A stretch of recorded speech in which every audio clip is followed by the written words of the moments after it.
Welcome to Tailboard Talk, a fourth shift fitcast. The mission of Tailboard Talk and the fourth shift fitness is to educate and train fire service personnel to increase durability and decrease the potential for injuries and their associated costs. My name is Chris Morella, owner and founder of Fourth Shift Fitness.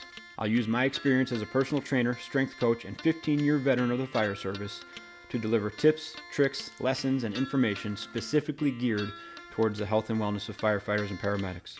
Each episode, you'll leave with immediate deliverables that will improve performance and resilience and keep you in the fight through your career and into retirement. Let's get into it.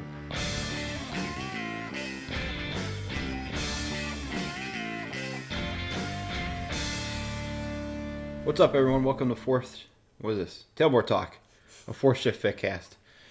Full disclosure, it's early in the morning because we recorded this episode or version of this episode last night, and I hated it. I felt tired and confused and unhappy, and then unhappy with the podcast. Okay. Not unhappy with you, don't worry. And then I went to bed and didn't like it, so I begged Katie to get up early this morning with me and redo it because I'm going to work today. But it was something I want to talk about. So like I said, Katie's here on the couch. Say hi to everybody. Hello. I'll have to say a little bit louder than that is. Hello. Get some coffee in you. But topic I want to talk about because I've been looking to kind of diversify fourth shift.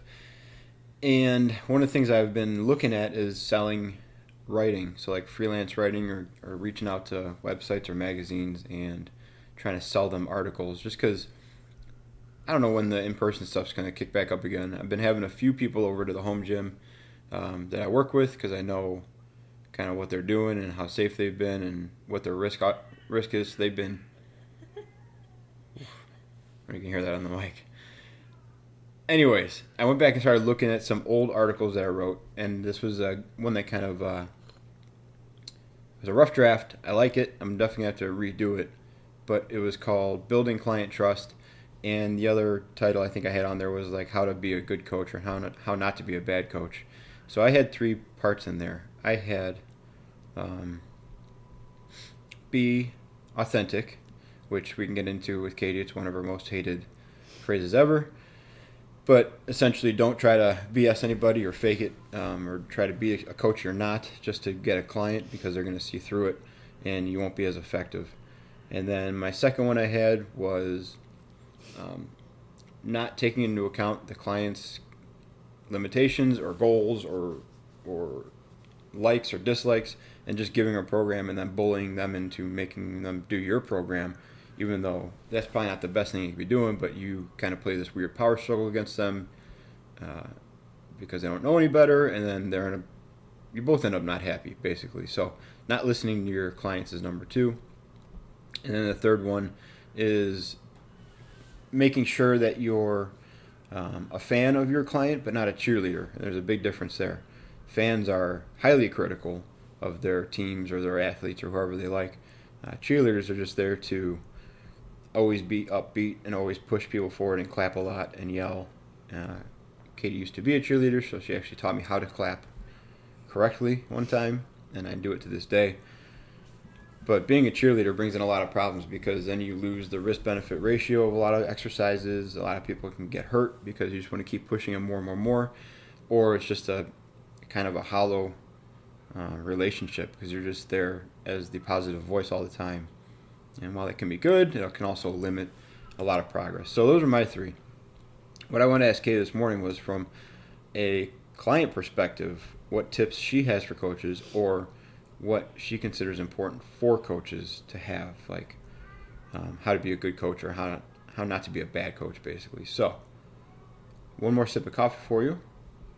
Last night was one more sip of wine. Maybe that's why I was so sleepy. Couldn't put a sentence together. But what do you think is your top couple, either advice to coaches or things that you need in a coach? I don't think I have advice to coaches, but from a consumer standpoint, I can say what I would look for. First and foremost being certification, education. You know, I'm the type that when I go to research to do something, when I pay for a product or a service, I want to know what am I getting, who is this person or business or whatever, and what's their background. Yeah. So definitely, how are you certified? What education do you have? How long you've been doing it? Where have you worked? Have you only worked in boutique gyms, out of your garage, in a big box gym? Are you only on Instagram, and have you ever worked with an actual person? Mm-hmm. So kind of filtering out the actual information and just the fluff of what you're trying to sell or who you are. The second thing would be communication, being able to communicate, my goals and expectations, and be able to have that coach or person communicate back saying, those are realistic, or those are realistic, but it's going to take you a year or 2 years to get there. And just knowing if they are flexible on their programming, if there's moves that I don't like and don't want to do, and are they open to that, or are they set in their own way of, no, these are my moves, these are what I like to put in, this is what I like to have you do.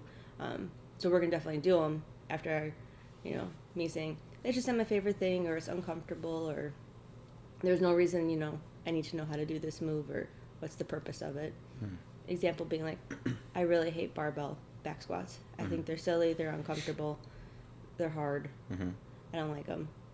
So if I tell you that, and then a full month of training and I've done it, 6 times, you're obviously not listening, or there's some benefit to it that I'm missing that you're not explaining. So just being able to communicate openly and with that person.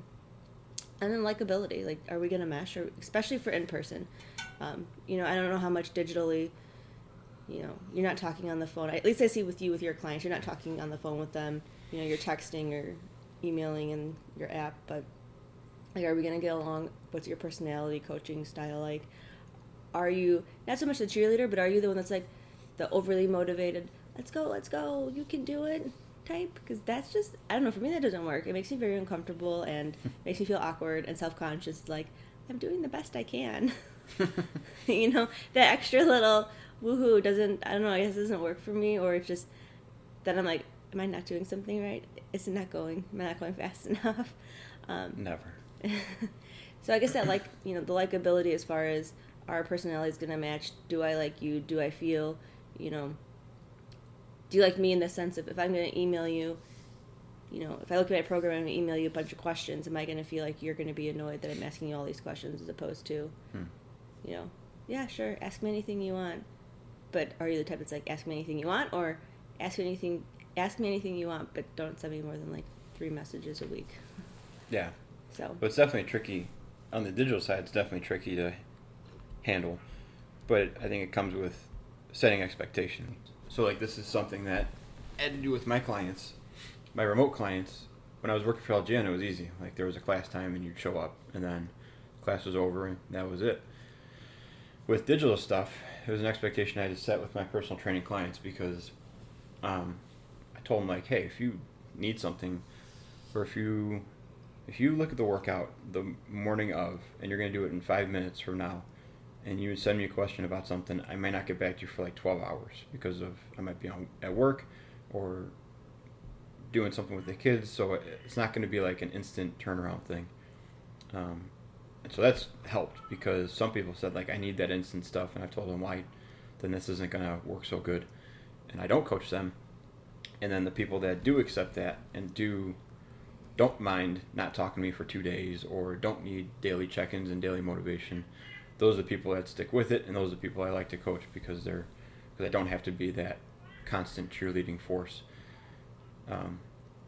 And the clients I have been with me now for probably, at least a year, some 2 or 3 years, and we're both fine with maybe going even up to a week without talking to each other, and then having a flurry of catch up, and then okay, cool, everything's ironed out, we'll see you next week kind of thing. So it is just about managing expectations. And I'd say definitely in the digital world, coaching can be more tricky, because we all know how poorly text conversations can go without being able to see the person or hear the person's tone. So depending on when I'm texting a person, hey, you only did 1 out of 4 workouts last week, what's going on?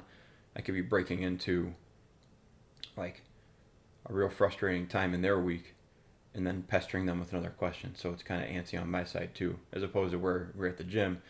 And if you walk into the class, you can expect that the coach is going to ask how your week was or what's going on or how everything's going. Just getting a random text from some guy that works out in his garage asking why you didn't do jumping jacks can be frustrating sometimes. So, yes to communication. Yes to that stuff. Yeah. What's your number one then? Your number one was the certifications and Yeah, just the background, the certifications, kind of just what's their resume. yeah. So what would be like the minimum that you would accept as a resume, or what would be the minimum you would accept as a resume from someone that I'm gonna pay? Yeah. Well, I definitely want to see you have some kind of certification. I don't know all of what they are and what they mean, but I definitely want to see some kind of letters next to your name or under your name, and then I can Google what it is. Yeah. I'd like to have seen you at least work at a gym. It doesn't have to be, an LA Fitness or an X-Sport or a Lifetime, but at some kind of coaching experience. Maybe you worked at a high school and you coached, like, I don't know, the part of the football team or something, or did you worked at one of the smaller boutique ones, like an Orange Theory or something. Just that you've actually coached people before, in a sense of gave direction, had to do programming, your own programming. I know, with some of these boutique gyms, they do everything for you and you just kind of repeat the information. But just some kind of capacity like that, and definitely some kind of education. Did you go to school for exercise science, or do you have any kind of, I don't know, just anything? Yeah, just something. I mean, like I said, because you live in the digital space and Instagram, and you don't live there. No, that's like we said though. That's the majority of where everybody sees their fitness and stuff, and there's really no telling. Oh yeah, and it's easy to get sucked into the fluff of the pretty curated, matching fitness outfits where their outfits match their gym shoes, and they're doing, run a mile and then do this and then do that, and then it's like, okay, but then you're reading their bio and it's like, mom of two, fitness fanatic, but just no actual backing to what they're offering. And don't get me wrong, I think those are pretty, and I'll use them for inspiration for, shopping for my at leisure wear, but definitely not someone I'm going to trust and pay to tell me how to get back in shape, or, Those are dangerous because a lot of those people use their personal, victory or personal progress as their bio, but that's literally only what worked for them. And so if you say that's great that you want to do that movement or this thing, but I hate that, or I can't do that because of this old injury or whatever, that's where they kind of fall flat. They don't have the experience of troubleshooting or giving alternative movements or anything like that. And so then when they have nothing to fall back on, that's when they become like the overhyped cheerleader, because that's what they have to make up for. They use that to make up for their lack of education and experience. It's just enthusiasm and a pretty page. So it's definitely a trap. That's why my page looks so terrible, because I'm so smart. Your page is not terrible. That I can just throw stuff up there. I can throw pictures of animal crackers and frosting up there. And it's not a big deal. Well, good. Well, do you have any... I know you said you don't have any advice, but you've seen plenty of good and bad coaches. We can just pick them out pretty much. Do you have any advice besides go and get your education, for the average coach out there? From a consumer standpoint, and kind of just how, I like to work with people, I think you need to have a little bit of that transparency, communication of being able to have the conversation. If there's a move you really like to do and have your clients do, but you have a client who hates that particular move, you need to be able to be flexible and kind of get out of your own way too. And just, as the client needs to, maybe have a good reason as to why they don't like a specific move or they hate running, and maybe help them get out of their comfort zone a little bit. So I think just having open dialogue and communication is the key to any good relationship. And at the end of the day, you're going to have, if this is a long-term client, you're going to have some kind of relationship, and you're going to build potentially a good one. And sometimes, I know, especially in the in-person, space, sometimes you can become kind of a little bit of a therapist too. So, someone, you walk in and you say, how's your day going? And then they just unload on you. You have to have that communication to know, okay, this person, maybe is in the mindset to do this big, heavy duty workout that we were going to do. Now I need to rearrange and we're going to do something different. Yeah. So I just think being open and communicative and kind of transparent with your clients and vice versa. I think you need to work with clients that are open, can communicate with you as well. Yeah. So. And we talked about this last night, though, that I have the ability to be picky with my clients, and that's pretty nice. Yeah. Because I do have the fire department job, so I can turn people away or set my own boundaries, and then the people that want to work within those boundaries are typically the people I'd like to train in person too. So I'm fortunate enough to be able to do that and not just have to take every client on and really grind this thing out and make 15 different templates for every variation that I want to sell and blah, blah, blah. So, that was my second one, was listen to the client, basically. And that's one of the first things I ask people is like, we'll find out what you like to do. There's probably a lot of stuff we're going to do that you may not have done before, but tell me what you don't want to do so I can avoid that, because I don't want to make you angry right off the bat. It also leads into that deeper conversation that we've had while working out, which is like, well, let's use back squats. Like, I hate back squats. Like, then you have to ask why a few times to find out why they hate back squats. They might be really good at them and really strong, but maybe they failed a back squat one time and got crushed by the bar in front of a bunch of people at export, and now they hate them for that reason. So maybe just reassuring them, not that happened to you, but that did not happen to me. But just reassuring them that's not going to happen, or if it does happen, you'll be the only one laughing at them, can make the difference. So they might have a different issue than you think with the problem, or it might be like excruciating back pain, and then obviously that's a good thing to know also. So yeah, being able to interact and investigate a little bit and be an actual person with clients instead of just sending them a program and saying, see you in 16 weeks or buy my next ebook. That's how I like to do it. So that's why I have few clients, pay a little bit more, but there's actual progress and actual stuff going on instead of just peddling out just like fluff Instagram or Pinterest workouts, Hey, those Pinterest workouts can be good sometimes. They can, but it's all mindless stuff, which is fine. But sometimes they need mindless, but I do think you hit just a good point there too. Is from a consumer standpoint, you get what you pay for. So when you said you have a little bit less clients and they pay a little bit more, but seeing seeing behind the scenes of what you do, I know you worry about what you're charging and making sure your clients are getting, the best bang for their buck. So I think you have to work with those those people who are going to pay that little bit extra as opposed to just going to export and paying their, was it $50 a session for a trainer? I don't know. I don't know either. It's been so long, but I think you get what you pay for too. Yeah. So if a client comes to you and says, well, I want to do all this and I want to train for a marathon and I want to work out 6 days a week, and then you tell them, okay, that's going to be, $400 a month. Yeah. And they don't want that. Well, then obviously they're unrealistic of. You better have some letters behind your name that Katie can Google. $400 a month. I tell you.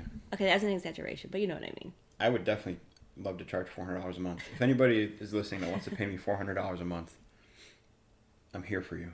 I'm here for you too, because then I really don't have to go back to work. Yeah. I need you and 5 of your friends to give me $400 a month. All right. And also, if anybody's listening that knows how to make money selling articles, I don't know. It sounds like a weird idea. It's not a weird idea. I don't know much about it. I got to do some looking into it and see if it's a reality or if it's goofy or what it is. So if anybody has experience freelance writing or pitching articles to wherever to get paid for them, let me know, because it's something I thought about in the past, but I think as the world continues to spiral down in one way or the other, I don't know when this in-person stuff's going to happen again. So I'd like to have some other form of content production and revenue coming in. So anyways, and if you're my personal training clients, thank you for sticking with me for this past couple of years, especially learning how to become a digital coach, and then this past year was rough for everyone. We had a lot of good conversations that year, and that's where the communication and relationship building really came into play, was when everybody was struggling we all saw each other struggling, and that was, I want to say it's a good thing, but that was a beneficial part of